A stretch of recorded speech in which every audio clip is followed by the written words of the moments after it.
Hi, I'm Zibby Owens, and you're listening to Moms Don't Have Time to Read Books. This 30-minute podcast features a new author interviewed by me every single day, 365 days a year, for about 30 minutes. I am also the publisher for Zibby Books, which publishes 12 books a year in fiction and memoir. Our books are already out now. You can check it out on zibbybooks.com.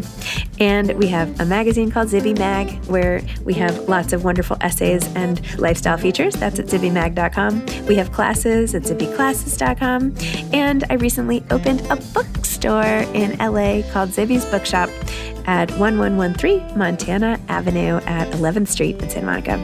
I hope that you are able to enjoy some of our other offerings. But this here podcast is the basis of all of it and started in 2018. And no matter what I do, this is basically my favorite thing. Enjoy.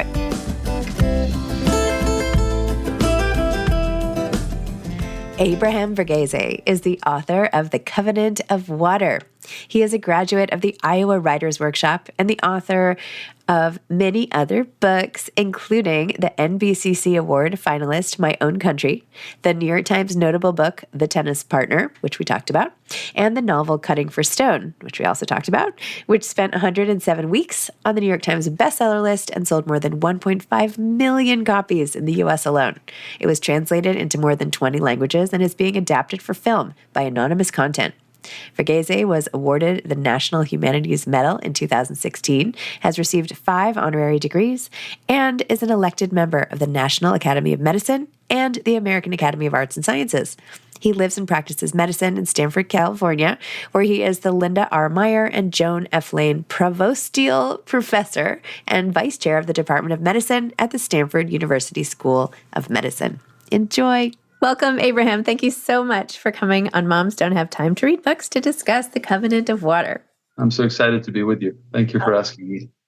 I have to tell you, Cutting for Stone, you must get this all the time, so this is probably boring to hear, but it was one of my favorite books. I read it. I cherished it. I took notes in the back so I could have it with me all the time. I just loved it. So thank you.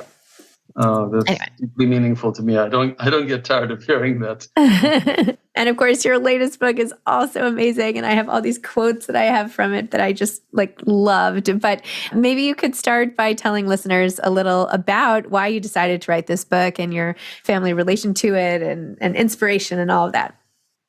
Yeah, I was looking for a setting for my new novel and was sort of inspired by something that had happened some years ago. My mother, when she was in her 70s, was asked by my niece, who was then 5 and who grew up in America, Amachi, what was it like when you were a little girl? And my mother was so taken with that question, having lived in India, Africa, and then in Florida at the time, that she began to write by hand this sort of long account with illustrations of what her childhood was like. And it was funny, it was compelling. It was also very familiar, old anecdotes of eccentric family members. And in reading it, I just had the realization that this is where I should set the next novel.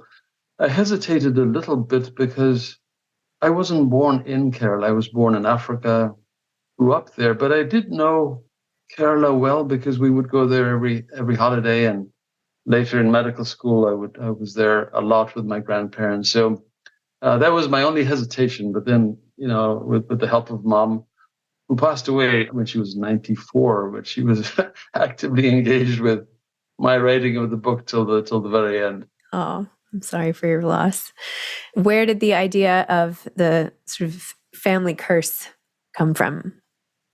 I think there's a lot at stake with families with arranged marriages being so common. I mean, this is a small insular community that I talk about. It's a Christian community who date their Christianity back to 52 AD when St. Thomas the Apostle landed. And in that community, and really in all communities in India where arranged marriages are common, it doesn't take much to taint a bridegroom or bride, usually more the bride than the groom, to taint their prospects. And so I think that was there in the back of my mind, all these rumors people have about this family, that family.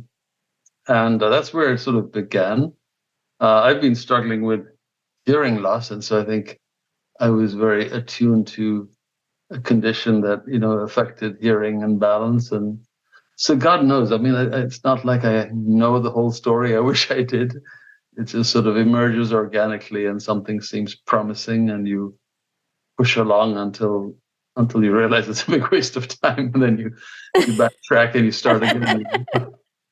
As you know from writing your own novels. Oh, I mean, we can't even compare our types of novels, but thank you for that. In this particular arranged marriage in your book, it's between a girl of 12 and a 40-year-old, which I know in history books and whatever, you read that and you're like, oh, there used to be a big age gap. But the way you brought that to life and the thinking about just how young this 12-year-old girl is and having to go and leave her home and deal with a whole new family. And you just really brought that age gap to life and the fear and all of it, even despite what ends up coming next. And I don't know, just it was a great way to start really putting ourselves in her shoes. Yeah, I think it also goes against it goes against the grain in the sense that, we have this visceral reaction when we hear about something like that. But, honestly, that was my grandmother and great grandmother's story, in the sense that, they were married to this 12-year-old or 13-year-old boy, but they really just became children in the same household. One of my aunts was telling me when she was going over a photo album, she said, this girl, she went to her mother-in-law when she was 13 or 12 and said to her mother-in-law, who she loved, you need to get rid of that boy. He's so irritating. And she was talking about her husband, the son of this lady.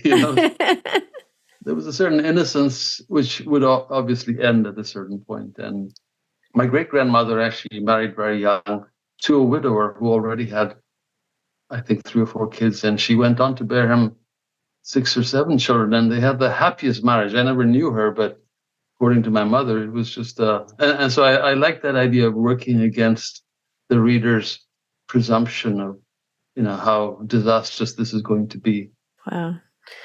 Well, one of the themes in the book is loss. And I know you wrote it during pandemic times and working in the hospitals during that time. And oh my gosh, it's amazing that you did that and could even write after instead of just the whole thing is amazing. But you had a number of beautiful lines about loss, one of which was just keeping their memory alive. You had one quote and you said, I know she can see us, she says with conviction. She could tell him why, but he doesn't need explanations, just the truth. She watches over us in everything. She stays my hand when I want to add more salt. She reminds me when the rice boils over. It's just so nice. Right? The way that we keep the departed sort of in our day-to-day lives, right? It doesn't have to be some big ghost appearance, right? It could be these little moments. Yeah, I think, for example, after my mother's death, I was struck by the idea. I think I actually got it from reading it somewhere that, even though my mother is gone, the web of her presence is all around us. Even when she was here, it's not as though I was with her every moment, but I was with these artifacts of her life. And so, even by being around these artifacts, you still have that sense, or when I was at the grave, I have a sense that, mom's very much there. The web is there.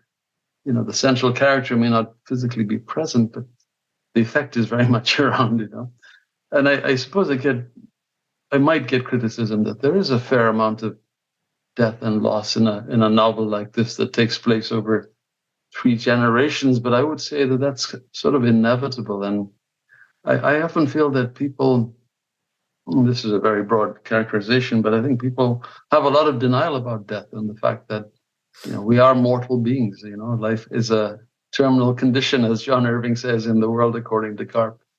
And so I think perhaps I'm much more conscious and driven by that sense of urgency. And so even though I write a lot about medicine, I think of medicine as, life plus, life on steroids, life most acutely observed, but it's still life that most people are going to encounter at some point, I actually just had John Irving on this podcast.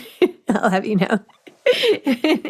You also wrote, I went back and read part of The Tennis Partner. I'm a huge tennis fan and started rereading that book. And, you refer to alcoholism in the same way, that it is a lifelong, not terminal, but it is a lifelong condition. It is something that has to be manage daily and never really recovered from in the same sort of way, and that there should not be guilt and shame associated, or not shame, perhaps guilt of actions, but no shame of the disease.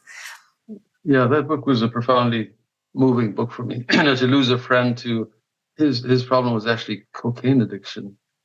Physician, and addiction is quite common in physician circles for many different reasons. But yeah, I mean, loss is. I'm sorry, I didn't mean alcoholism. I meant addiction. I'm so sorry. The differences are not really great. I think addiction, once it takes hold, is a powerful disease, and the disease metaphor, I think, is quite applicable.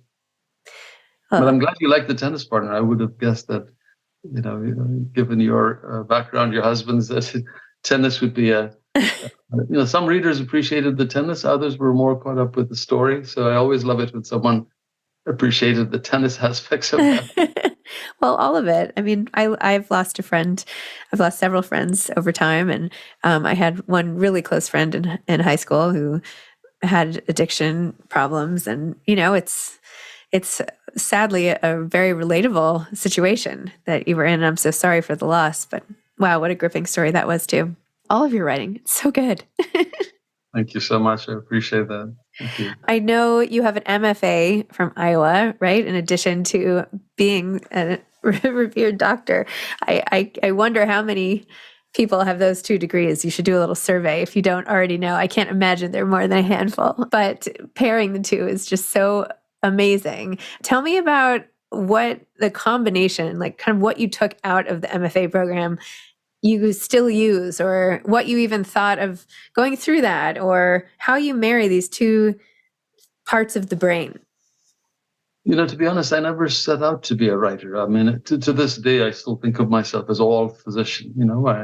I felt medicine was a wonderful calling, and it's been a great adventure. So I never set out to write. I know this is somewhat disingenuous, but whenever people give me this physician and writer label, if I had to choose one, it would be all physician. And what happened is I was living through this extraordinary story in a small town in Tennessee, well after I had specialized in infectious diseases, when HIV, the supposedly urban disease, I was seeing large numbers in this very small town. And it was the desire to tell that story, that fascinating paradigm which no one had described, which was simply that gay men had left their homes years before because they were gay, quietly, part of the great exodus. And then they were coming back decades later because they had HIV and their partners had died.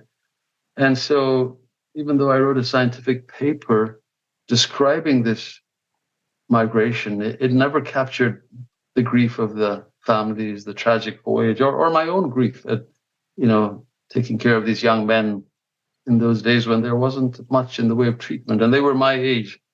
And so I wanted to tell that story, and I decided to apply to Iowa. The only criteria then were 2 short stories, and they took me, and I went.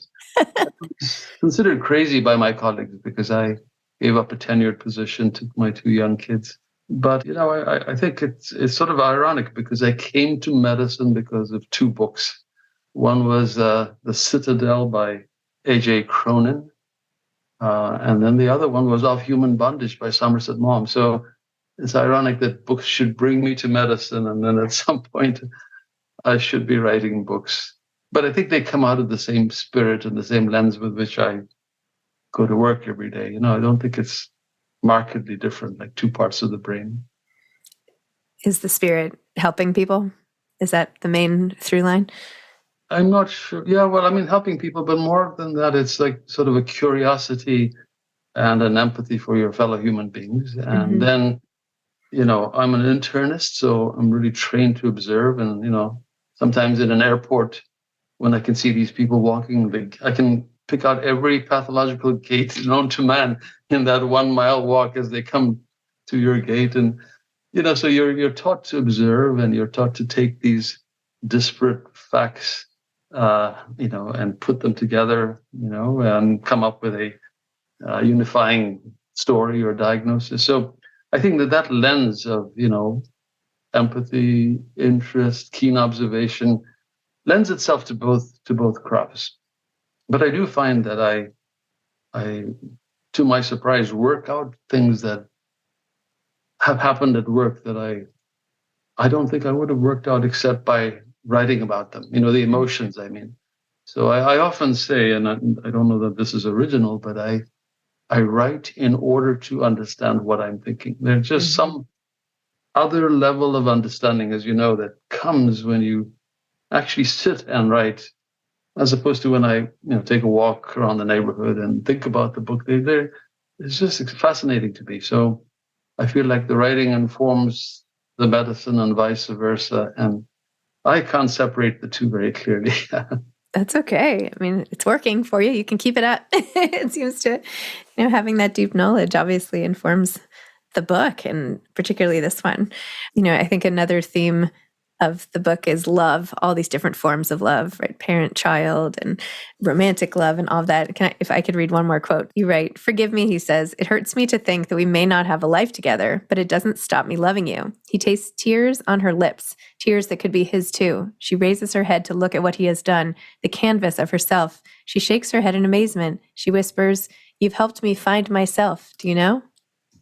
Well, thank you. Thank you for reading that passage.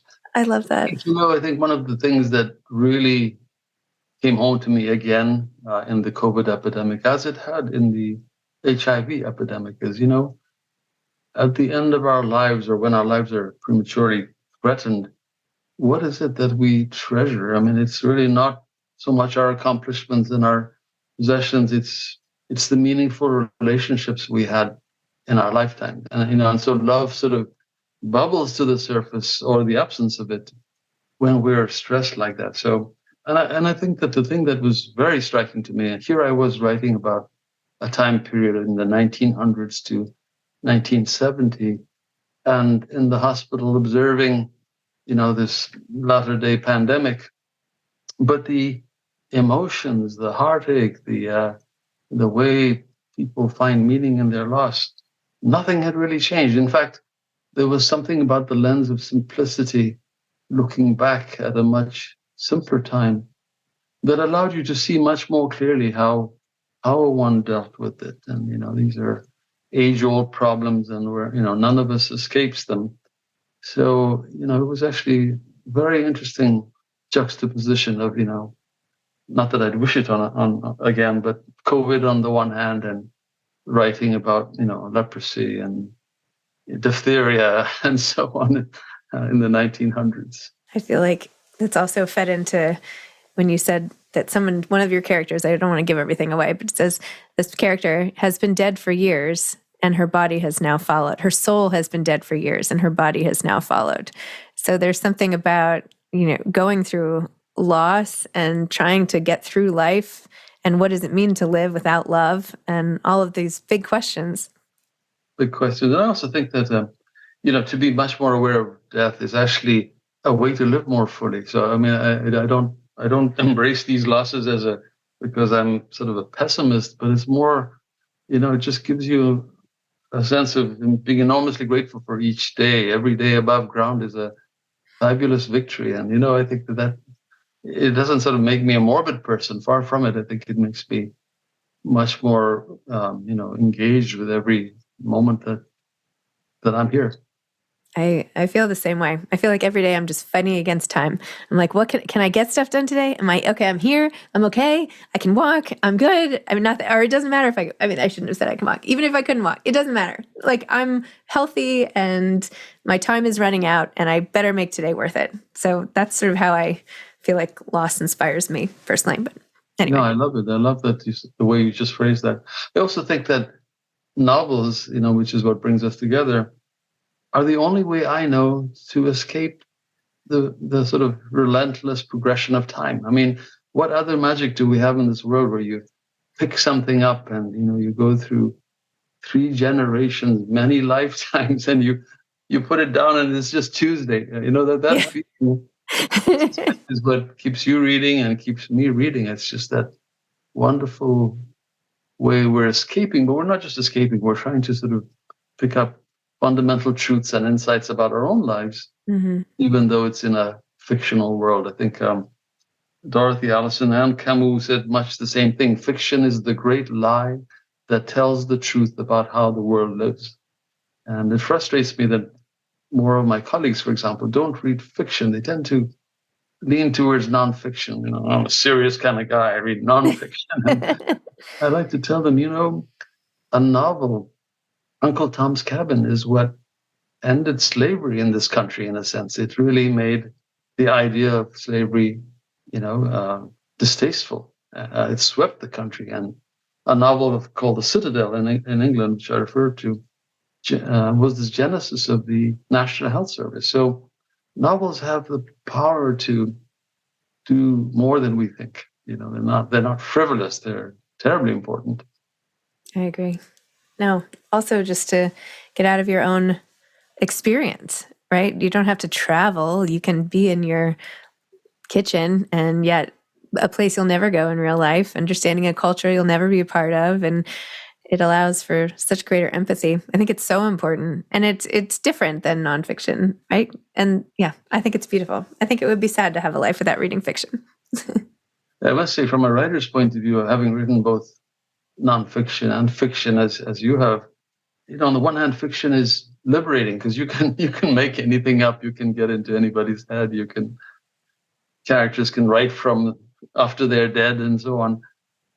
But you have to work so much harder to grab the reader's attention and keep them on the page. Whereas I think what you have going for you when you write nonfiction is the reader knows this really happened. And I think we have this inherent curiosity about something that really happened. And we have to work harder to suspend disbelief for something that's, quotes, made up, even if it's profoundly true in another way. So I love that challenge. I actually think I prefer writing fiction. I think mining my own life for material after a while was hard.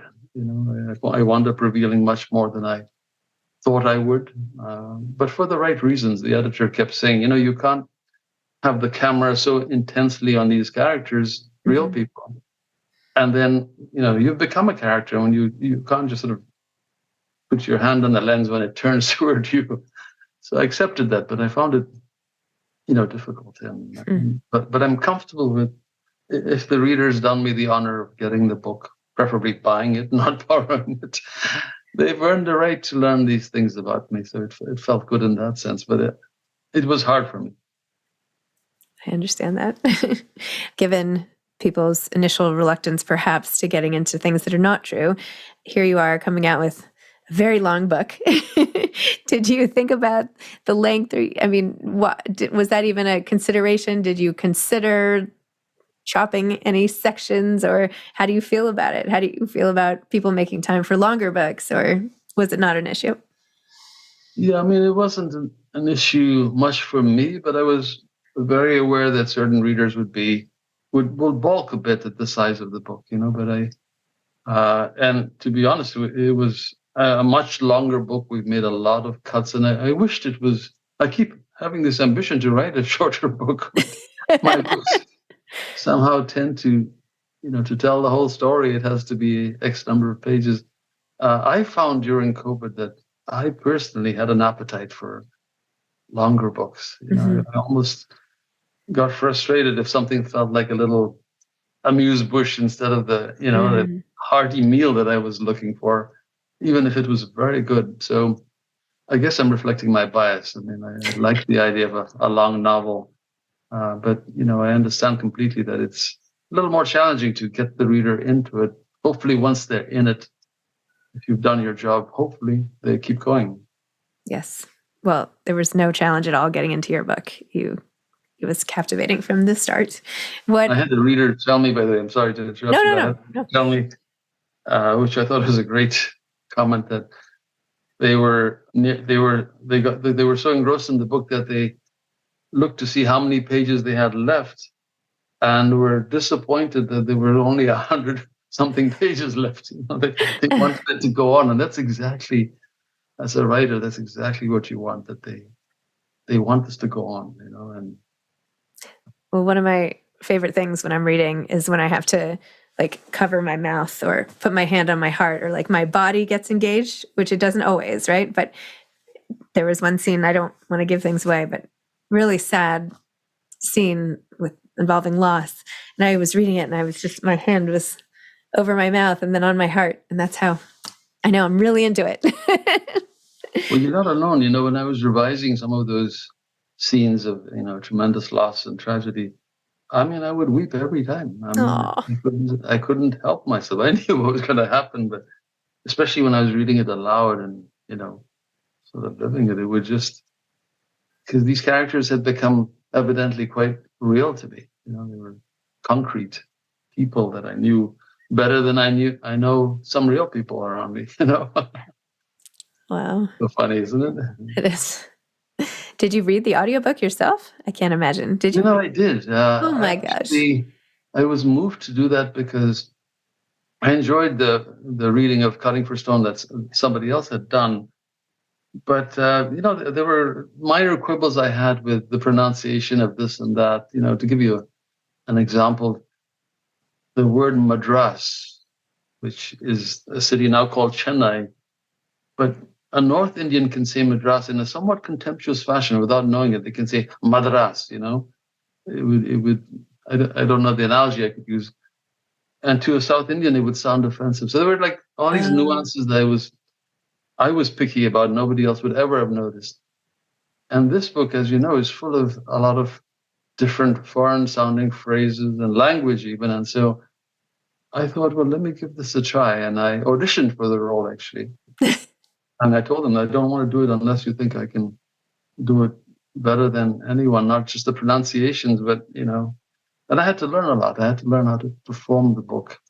And the fascinating thing to me, Zibby, is that I thought I knew this book, but as I read it, I could see connections that I had made that I had never consciously tried to make. The subconscious mind is this amazing thing. It was doing things that I hadn't quite realized. So it was such an experience to spend 2 weeks reading my own book and seeing things that I should have seen before.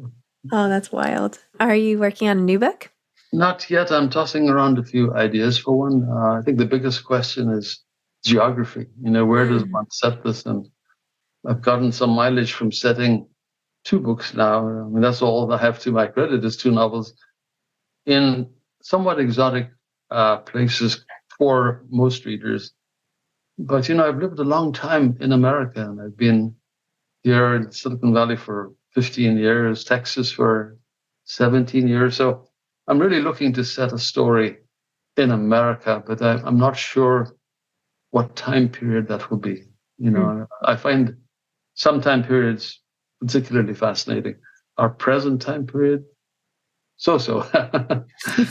Maybe I'm just, too reluctant to just dive into the present craziness of our life, but there's something neat about going back to some sepia-tinged decades, And you mentioned quickly your hearing loss and that it's genetic and family. How are you handling that? Well, I think I have, the best hearing aids one can get. And yet when you're in a crowded room or a restaurant, nothing beats the human ear for, being able to discern this sound in front of you from all the others. And so I'm just left marveling at the complexity of the human ear. So I'm doing well. But just about this is the first year or the year before where I realized that, I can, instead of being stressed by being in situations where I can't hear, I'm just coming out with it. Like, I just want to tell you, I'm really struggling to hear in this setting, just so you know, and announcing that sort of says, lets me off the hook, so to speak. So, and frankly, I don't know if it's my imagination, but restaurants are getting noisier and noisier. The idea of a quiet dinner with your partner, where do you go? Other than your own dining room. So I did find a restaurant recently. We were out with friends in LA and we walked in and it was so quiet. And I was like, this is so nice. Restaurants are usually so loud. And we were all looking around. We were the only people under, I don't know, maybe 80 or something. But anyway, it was perfect. I loved it. And, even if you don't struggle with, reduced hearing or whatever, being able to focus when you're distracted by all the sounds, right? That's why we do these podcasts in a quiet room, no distractions. Yeah, it's made me very conscious of of how precious that these senses are, vision, hearing, but you wonder about the old days where in the 1900s and there was a lot of deafness and people my grandfather I recall having to really almost shout for him to understand what I was saying. And none of this was available. It's just getting better and better. So Yeah. I'm very hopeful. Excellent. Abraham, thank you. Thank you for this podcast. Thank you for researching me and knowing anything about me. That was so flattering. And, thank you for all the hours I've spent with your stories. It's really a blessing. I don't even know how else to say it. So thanks. It's an honor, Zibby. And I'm hoping to visit your bookstore in Santa Monica. Oh, please do. Yes, that would be wonderful. Thank you for all you do for books and getting people to read. I much really admire that. Thank you. Thank you so much. All right. Take care. Bye-bye. Congrats. Thanks for listening to this episode of Moms Don't Have Time to Read Books. Don't forget to follow me on Instagram at Zibby Owens and at Moms Don't Have Time to Read Books. Also sign up for my newsletter at zibbyowens.com and sign up for my virtual book club and meet lots of authors on Zoom every other week. Thanks so much to Steve and Ryan at Texture Sound for the sound editing. And thank you to Morning Moon Productions for providing this fantastic intro and outro music.